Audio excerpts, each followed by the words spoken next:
नमस्कार.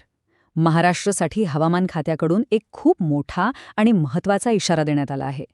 राज्यात पुन्हा एकदा अवकाळी पाऊस आणि गारपिटीचं संकट घोंगावतंय. आणि म्हणूनच पुढचे काही दिवस विशेषतः आपल्या शेतकरी बांधवांसाठी अत्यंत महत्त्वाचे आणि खरं तर थोडे आव्हानात्मक ठरू शकतात. हवामान विभागाचा इशारा अगदी स्पष्ट आहे की येत्या 18 ते 20 मार्च दरम्यान राज्यात विजांच्या कडकडाटासह वादळी पाऊस आणि काही ठिकाणी गारपीट होण्याची शक्यता आहे. बघा, हा काही साधा पावसाचा अंदाज नाहीये, तर हे एक संभाव्य संकट आहे. त्यामुळे याकडे गांभीर्याने पाहणं खूप गरजेचं आहे. चला तर मग हा नेमका इशारा काय आहे हे जरा सविस्तरपणे समजून घेऊया. एक गोष्ट लक्षात घ्या, ही माहिती भारतीय हवामान विभागाने अधिकृतरित्या जारी केली आहे, त्यामुळे याकडे अजिबात दुर्लक्ष करून चालणार नाही. तर हा इशारा प्रामुख्याने 3 दिवसांसाठी आहे. 18, 19 आणि 20 मार्च. 18 मार्चला वादळी पावसाला सुरुवात होईल, पण 19 मार्च हा दिवस जरा जास्त धोक्याचा असू शकतो, कारण या दिवशी पावसाची तीव्रता सर्वाधिक असल्याचा अंदाज आहे. आणि हा धोका 20 मार्चपर्यंत कायम राहील. त्यामुळे वादळ, विजांचा कडकडाट आणि गारपिटीसाठी आपल्याला तयार राहावं लागेल. आता सगळ्यात महत्त्वाचा प्रश्न, राज्याच्या नेमक्या कोणत्या भागांना या अवकाळी पावसाचा सर्वाधिक फटका बसणार आहे? चला पाहूया, कोणते जिल्हे अधिक धोक्यात आहेत. तर बघा, धोका तसा मोठा आहे. कोकणचा भाग वगळता विदर्भ, मराठवाडा आणि मध्य महाराष्ट्र या तीनही प्रमुख विभागांमध्ये येलो अलर्ट जारी करण्यात आला आहे.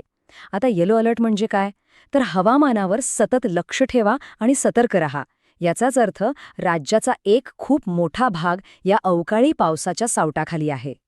याचा सरळ सरळ अर्थ असा आहे की महाराष्ट्राचा जो कृषीप्रधान भाग आहे, जो आपल्या राज्याचा आर्थिक कणा मानला जातो, तोच या संकटाच्या अगदी केंद्रस्थानी आहे. आणि म्हणूनच या इशाऱ्याचं गांभीर्य खूप जास्त आहे.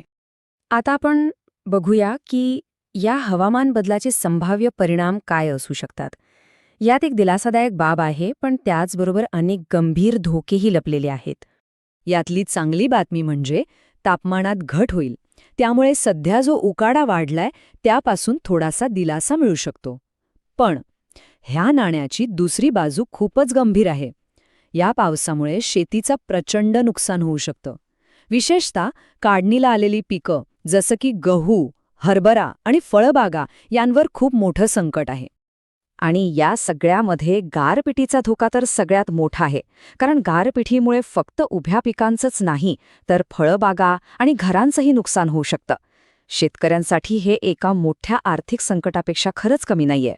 मग आता प्रश्न उरतो की अशा परिस्थितीत नुकसान टाळण्यासाठी किंवा कमीत कमी करण्यासाठी काय करता येईल?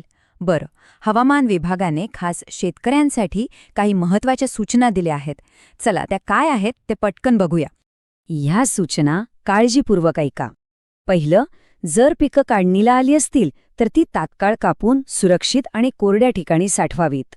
दुसरं, फळबागांना वाऱ्याच्या तडाख्यापासून वाचवण्यासाठी झाडांना आधार द्यावा.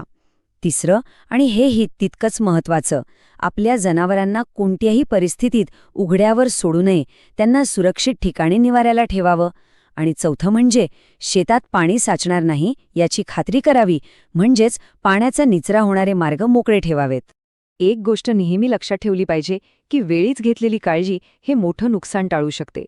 कारण संकट दारात आल्यावर धावपळ करण्यापेक्षा आधीच केलेली तयारीच आपल्याला वाचवू शकते.